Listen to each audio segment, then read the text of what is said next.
Hi foodies, welcome to my channel. இன்றைக்கி நம்ம பார்க்க போகிறது ஒரு அருமையான சட்னி, வேர்க்கடலை பொட்டுக்கடலை சட்னி. இதுக்கு வேண்டிய இன்க்ரீடியன்ட்ஸ் பார்க்கலாம்.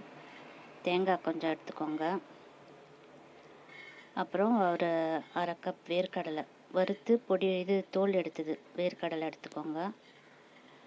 அப்புறம் 2 காஞ்ச மிளகாய். இப்போ இதில் பார்த்தா 2 பச்சை மிளகாய், ஒரு துண்டு இஞ்சி, அரை வெங்காயம், அரை கப் பொட்டுக்கடலையும் எடுத்துக்கோங்க. கொஞ்சம் டேஸ்ட்டுக்கு உப்பு போட்டுக்கோங்க. அதில் உங்களுக்கு தேவையான அளவு போட்டுக்கோங்க. இப்போ தாளிக்கிறதுக்கு என்னன்னா கடுகு, உளுந்து, கறிவேப்பிலை அதையும் எடுத்துக்கோங்க. இப்போது இந்த பொருள்லாம் போட்டு நம்ம வாணலில் வச்சு வறுக்க போகிறோம்.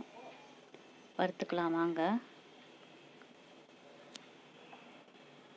நான் ஃபஸ்ட்டு வெங்காயம், பச்சை மிளகாய், இஞ்சி போட்டு வதக்கினேன்.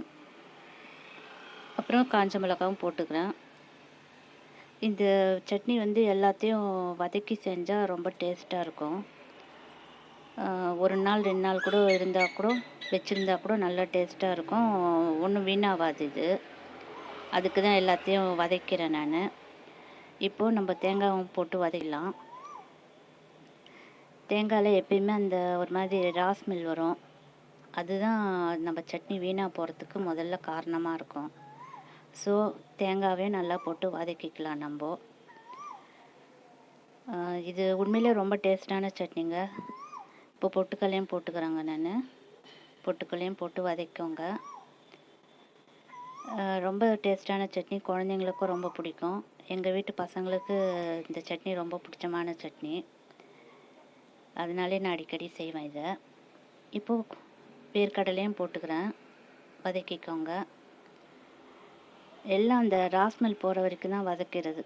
ரொம்ப வதக்கணும்னு அவசியம் இல்லை. கொஞ்சம் தேவையான அளவுக்கு உப்பு சேர்த்துக்கிறேன். உப்பு எப்பயுமே கொஞ்சம் கம்மியாகவே சாப்பிடுங்க. ஏன்னா அது பிபி வரத்துக்கு நிறைய சான்சஸ் இருக்குது. உப்பு தான் பிரச்சனை. ஓகே, இப்போ நம்மளுடைய இதெல்லாம் மிக்சியில் போட்டு அரைச்சி எடுத்துக்கலாம்.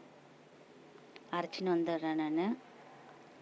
நம்ம சட்னி இப்போது ரெடி ஆகிடுச்சு இட்லி கூட சாப்பிட்றதுக்கு. நீங்களும் உங்கள் வீட்டில் ஒரு தடவை இதை ட்ரை பண்ணி பாருங்கள். ட்ரை பண்ணி பார்த்துட்டு எனக்கு கமெண்ட் பண்ணுங்கள், லைக் பண்ணுங்கள், ஷேர் பண்ணுங்கள், சப்ஸ்கிரைப் பண்ணுங்கள். நான் நெக்ஸ்ட்டு ஒரு நல்ல வீடியோவோடு உங்களை மீட் பண்ணுறேன். தேங்க்யூ.